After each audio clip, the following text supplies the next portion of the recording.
And at the end of all of it and everything we've known and all the studies, the back to basics approach tends to be the best one.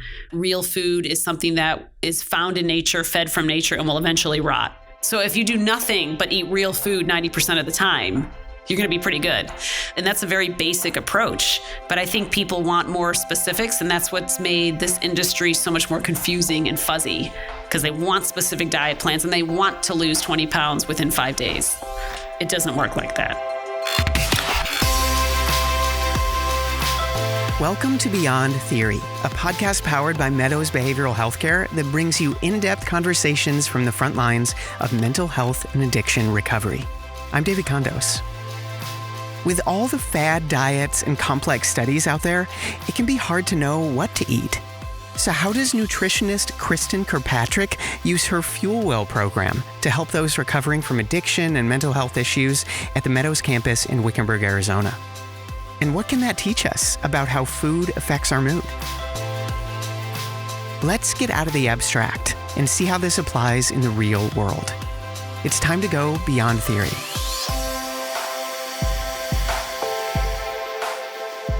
Hi, I'm Kristin Kirkpatrick. I'm a senior fellow with the Meadows, and I'm also a registered dietitian. All right. Kristin, thank you so much for being with us. Thank you for having me. Yeah, so let's start with your story, your background, what led you to be interested in nutrition and the recovery world, all that. Yeah, so my story starts pretty young in life, as I think most people do, right? I was a teenager. My eating habits were awful. I was overweight, probably obese. And my blood sugar was off the charts, and I had to go see an endocrinologist. So that endocrinologist sent me to a dietitian. And when I saw that dietitian was essentially telling me not to eat the foods that I love to eat, as if that were an easy thing to do. So it seemed like a big list of no's. Right. Yeah. It was a big list of no's, and it was things I already knew. I knew I shouldn't have the candy. I knew I shouldn't have all the fried foods. There wasn't a question in my mind whether I should have it or not. The question is, how do I not have it? Right. So I think at that young age, I made that connection. Not to say I was a full-blown food addict, but there was a definite connection there about, well, I can't believe this person is just telling me not to have that. I wish I could not have it, but I need more than just this person telling me not to have that. So that insight really led me to want to take a career in dietetics, which I eventually did. But did you eventually incorporate that in your life and you saw a difference? And that's what absolutely. That's what led to that? And just the concept of eating better and feeling better. But the other thing that I learned is that it doesn't happen overnight.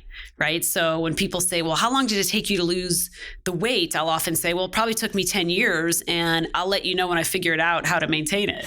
Right. So it's constantly, it's a long-term goal. And so that's why I was saying when I present that, like, if you're sitting in the audience, anything that impacted you from a food perspective as a child will always be underlying. It will always be kind of hiding as like a little bit of your devil. And that will impact when you eat certain foods. I definitely want to grab something that's not good for me because it was a comfort food. So if I have stress and anxiety, macaroni and cheese sounds pretty good. Salad doesn't. Right. So these are all kind of concepts that are very normal. This is what we crave. But how do we take that concept and then make it something that's not the norm for the patients that are dealing with true addiction, with trying to go through recovery, with depression, with anxiety? How does food not become the drug of choice when their drug of choice is taken away? Mm. Yeah. So that replacement exactly kind of idea. Yeah. And so you started getting into describing your professional career and how you got into that. I know you got some interesting experiences along the way. One of them was in DC working with health policy reform. Yeah. So I had the opportunity to work with what was then called the American Dietetic Association. Which is still around today. And our whole goal was to try and pass MNT, which is medical nutrition therapy, so that dietitians could be able to provide insurance coverage for things like diabetes, coronary heart disease, things like that. Really interesting, very much of an eye-opener. I was 25 at the time, and an eye-opener because I got to work with these amazing nutritional professionals. Also an eye-opener because I saw the very powerful aspect that lobbying has on the food industry. We were an organization that is meant to help people eat better, and just people who we had to have conversations with in order to try and get funding and things like that. It was just a really interesting perspective. It was probably the first step in how I realized I wanted to be more on the patient side than the policy side. And so you were up against some pretty big foes or big obstacles, or? Not so much big obstacles, but just lobbying is also about fundraising. And there was I think the organization does a great job, but from a lobbying perspective, a little bit of a surprise from someone who is 25 and has rose-colored glasses on who we would take money from, which food companies and things like that, in order to be able to get our mission to be sent that we wanted to be sent, that we knew would help people, and it did. I mean, it was a huge initiative, but it's kind of like you have to dance a little bit with the devil in some aspects. And so that was just a real big eye-opener, but also an eye-opener that I feel that nutrition and how we look at food has to come from our health professionals. It has to come from our home, our family life, our parents, things like that. And I don't think the government is going to be the right person or entity rather, in most cases, to communicate that, because there's so much bias. Because it's just not going to be effective? Not that it won't be effective, but there's bias in the industry. There's lobbying. And so as long as you have lobbying, you never know if the advice is advice that is truly evidence-based, or if the advice is coming because there's big they paid pockets. For it. Yeah. Yeah. Okay. Yeah. Definitely eye-opening. And then another experience that you had was working with public television to get your show, The New Rules of Food, out into living rooms across America. So how did that come about? What do you hope people took away from it? Yeah. So I had done a lot of TV up until then, just doing just health shows and things like that. And so one of the things I was always trying to do with my messaging to my patients is I was always trying to help them realize that, like, you could still have food you like. I've tell people when I present, never tell a patient not to have a certain food, because it's what was told to me and highly ineffective. So for me, the New Rules of Food was an opportunity to kind of allow people to understand how they can get more nutrient density in their diet, and also understand that you're going to be doing pretty well if that's what you do 80% of the time.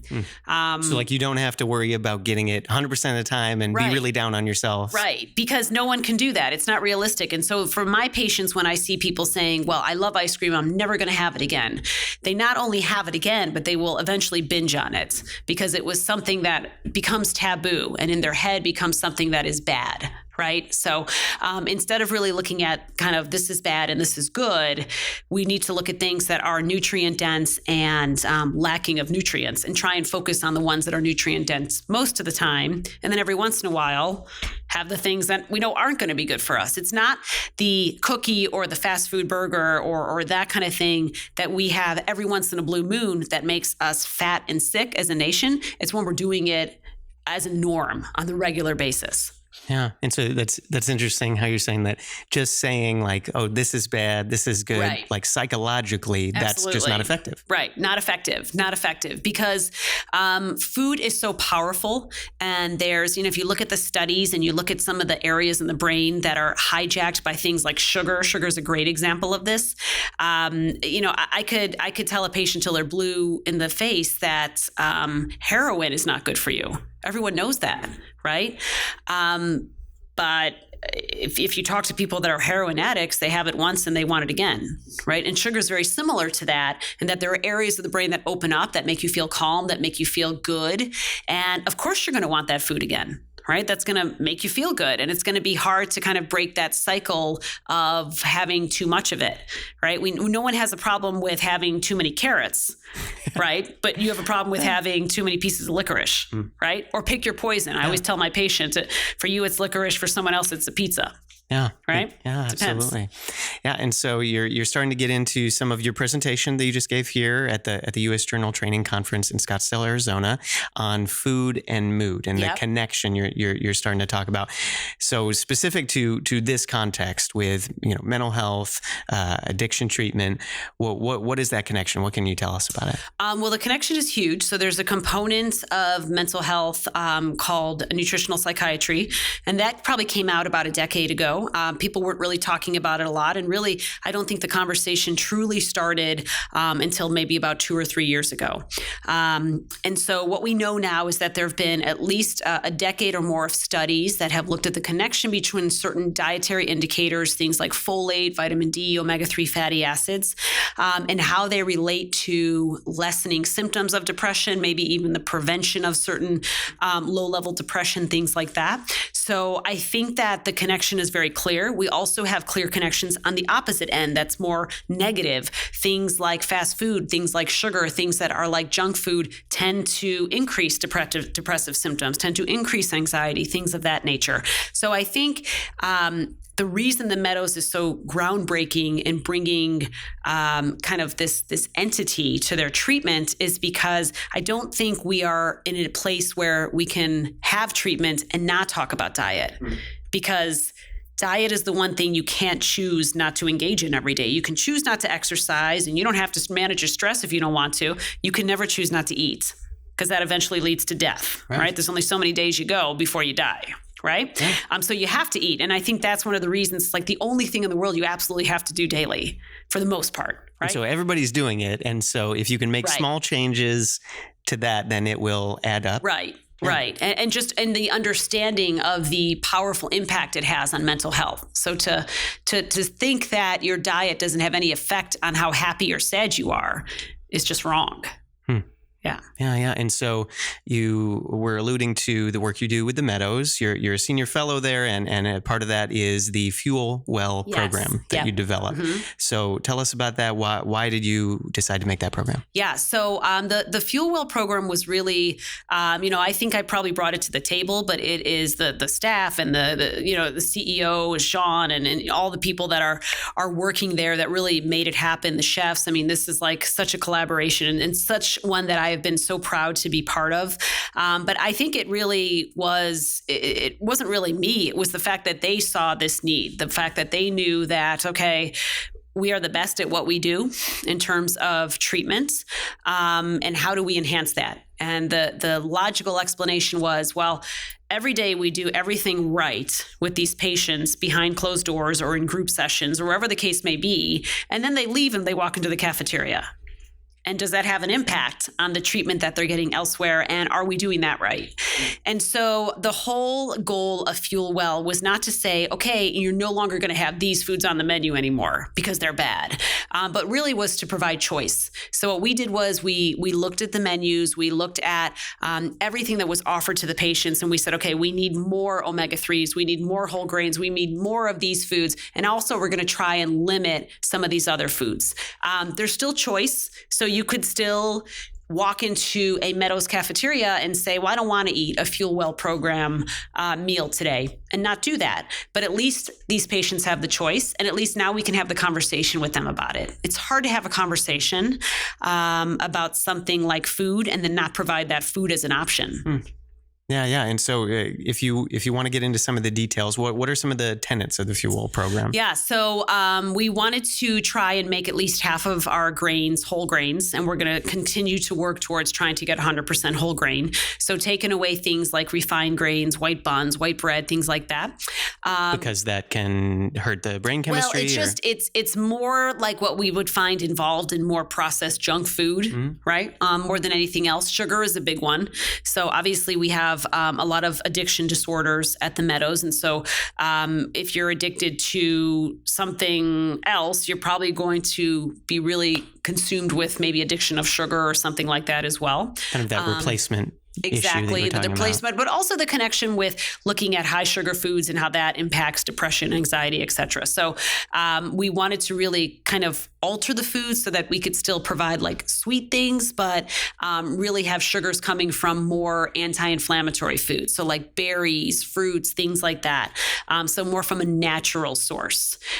So that was a big goal on that one. Just having more options in terms of folate. Folate is a big vitamin, a B vitamin that's related to brain health. And so just having more folate, which means having more leafy greens, having more alternatives like that, not getting rid of 100% because that would just cause a riot, but getting rid of a lot of the processed red meats. All right, so we still have red meats on the menu, but the chef at Wickenburg in the main campus, he's dealing with trying to use more bison and trying to use more wild beef and trying to use more grass-fed when we can and things like that. So even just kind of the responsibility of where we're sourcing the foods. Because the nutritional value is different? Yeah, nutritional value is different. It's just, it's better without a doubt. I mean, we've seen studies to show that. So really trying to source foods more locally, which is better for the planet. Really. Sure. And so, I mean, fueling well means, we want people to feel better and to feel good about what they're eating, but we also we're looking at the bigger picture as well, right? I always say, like, you can never ignore the planet with food. We used to, but now it's a conversation that everyone's having. So I think those are just the main things, just trying to increase the nutrient density, really trying to reduce significantly ultra-processed foods. So ultra-processed foods would be like tons of chips or fried foods. There's no frying at the Meadows. And there hasn't been for a long time. But, just things like that. We're trying to give more whole foods based to really enhance the treatment that they're getting when they're not in the cafeteria. Yeah. And so the Fuel Well program has been implemented there at the Meadows in Wickenburg for around a year or since 2019? About a year. Yes. I mean, we had like a soft rollout, and now we're really, it's prevalent. It's there. We're working on a mental health food pyramid, which would be the first one in the United States. There's no one else has a mental health food pyramid right now. So who better to put this together than the Meadows? And what would that entail if it's not too early? So it would really entail like some of the nutrients and things like that I just presented on that are all related to lower rates of depression and anxiety, better depression scores, things like that. So again, you're going to see a lot of whole foods. You're going to see things like lots of berries, whole grains, fatty fish, green leafy vegetables, things like that. And then like things like dark chocolate. Right. So you don't want to take away everything. Right. So like dark chocolate has flavonoids. Flavonoids we know are very good for helping with health. But really kind of adding that in there is like, okay, we can have some sweets and things like that. It's going to be a pyramid type of approach. It might not look like a pyramid. We're trying to still figure that one out. But that would be a great thing to have as well, just to communicate that and be able to provide that to, practitioners that are referring to the Meadows and, just having that as a resource. So, I think it's important to have all of these things because of the fact that, people are having the conversation, and the people that did not already start kind of looking at this for their own mental health programs are already behind the ball. Right? Because there's just so much evidence, and there's just so much saying that you can't treat someone for anything mental health and then just discount what they go home and eat. Yeah. It's too powerful. And so what's some of the response you've seen from the patients and the staff? I think response has been really great. I think that for the most part, when I speak with Brandon, who's the chef at Wickenburg, he tells me that it's been nothing but positive. I think when people are given choice, and then you have the talent of such amazing chefs that they have at Wickenburg, and it tastes good, then that's really, there's no better way to convince someone, right? So I can tell people till they're blue in the face that like salmon is great, but if I can't make salmon that tastes good, it's not going to happen, right? So I think the response has been good because their chefs are good and they know how to kind of take these products, take these ingredients and put them together in really a culinary method that is just delicious. And so I think kind of the next step from that is, okay, once our patients leave Wickenburg and maybe they're still going to the IOP, or they're just, they're just going to be on their own, or they're going back home someplace else in the country, giving them the tools that they need to be able to implement that same type of diet when they get home.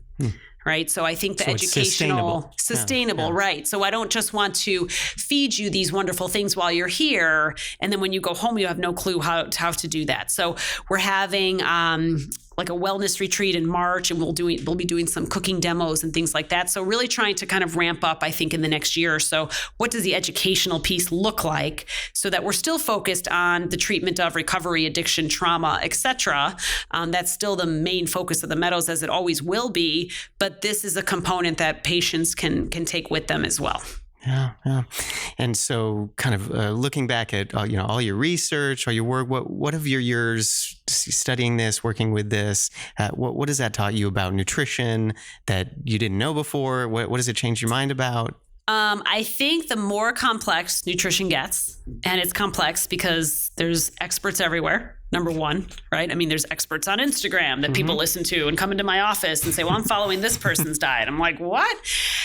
So it's complex because of that. It's complex because we've gone from having, let's say so many products in the grocery store to now millions of products. So we know from studies that having more choice has not made us healthier. It's made us more unhealthy. And so some of it is marketed as diet. Absolutely. Like smoke and mirrors and things like that.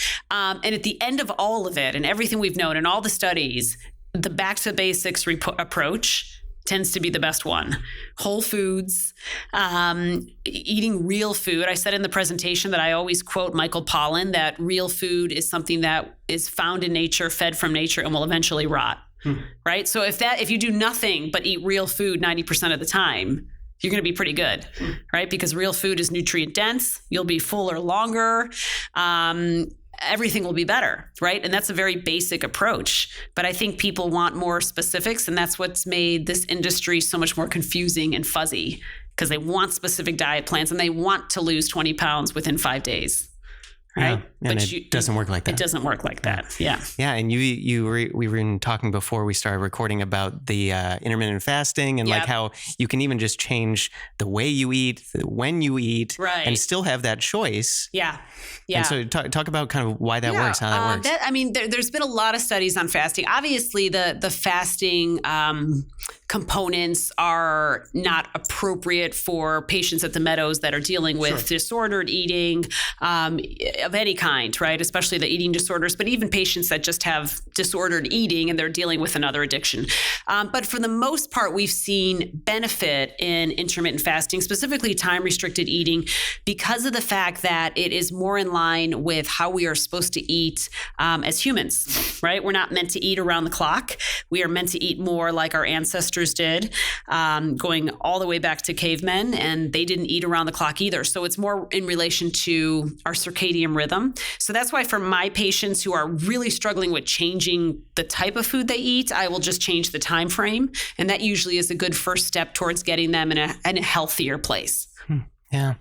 And so for someone who wants to dive in even deeper on this, what's one or two books, resources? I know we have your book, Skinny Liver here. Yep, Skinny Liver. So what, maybe Throw that one out. And another one? There was a book that I mentioned in the presentation called The Inflamed Mind, which is all about depression and anti-inflammatory diet. I think that's a really important one and an interesting one because it deals specifically with that. And I absolutely love Michael Pollan because he is a back to the basics type of writer and a back to the basics approach. So I think The Omnivore's Dilemma, which is an old book, I mean, we're talking 20 plus years now, is still one of the best books because not because it makes you decide whether or not I want to be vegan or not, but just takes a hard look at the food industry so people can be more aware of how their food is getting to their plate. Yeah. All right. Well, Kristin, thank you so much for your time. Just to leave our listeners with one last thing, what's a favorite piece of advice, something that's meant a lot to you, something that you want to pass on? Yeah, I think one thing I probably say at every single solitary appointment, because everyone asks about portion control, right? What are the best tactics for portion control? So I always tell people to eat until you are no longer hungry, not until you're full. Which is a very different concept, right? So if you just, again, think about how you look at food, if you're eating to fullness and getting to the point where you're binging, what does that say? What are you trying to feed? Whereas if you're eating to simply nourish, you're probably going to be in a better place in terms of mental health completely. Kristin Kirkpatrick is a registered dietitian nutritionist based in Denver, Colorado. In addition to serving as a senior fellow with the Meadows, she's also the author of the best-selling book, Skinny Liver. Learn more about her book, her PBS television series, and more at KristinKirkpatrick.com. Beyond Theory is produced, written, and edited by me, David Condos. You can discover more from this podcast, including my conversations with other Meadows senior fellows, at BeyondTheoryPodcast.com. Finally, thank you for listening, and I hope you'll join us again next time for another episode of Beyond Theory.